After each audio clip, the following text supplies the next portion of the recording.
కానీ మనం కాఫీ కానీ టీ కానీ తాగాలంటే ఏమేం కావాలి? కాఫీ తాగాలి, ఏం కావాలి? కాఫీ పొడి కావాలి, చక్కెర కావాలి, పాలు కావాలి, ఈ మూడు కావాలి. మీరు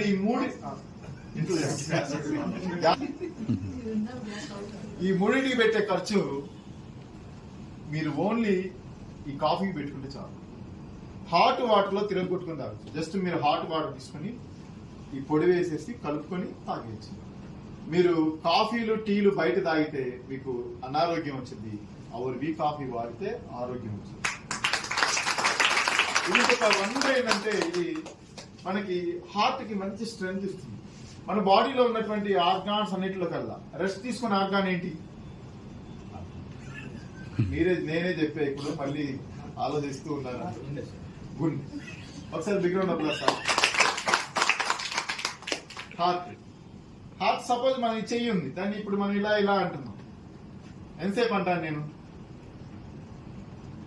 కొద్దిసేపు, 10 నిమిషాల తర్వాత చెయ్యి నొప్పి వచ్చేస్తుంది. అవునా కాదు?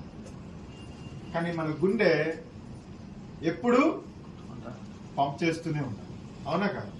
ఒక 5 నిమిషాలు రెస్ట్ తీసుకుంటే 5 నిమిషాలు రెస్ట్ తీసుకుంటే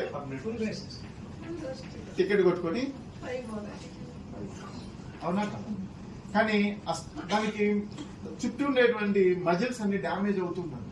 అందుకని ఇప్పుడు హార్ట్ కంప్లైంట్స్ ఎక్కువ వస్తుంది. స్ట్రెంత్ లేదు, మనం తీసుకునే ఫుడ్ లో కూడా స్ట్రెంత్ లేదు. వి కాఫీ వాడితే మీకు ఆ చుట్టూ ఉండేటువంటి ఆ మజిల్స్ అవుతున్నాయి, వాటికి స్ట్రెంత్ ని క్రియేట్ చేస్తుంది. ఇది వండర్ఫుల్ ప్రొడక్ట్.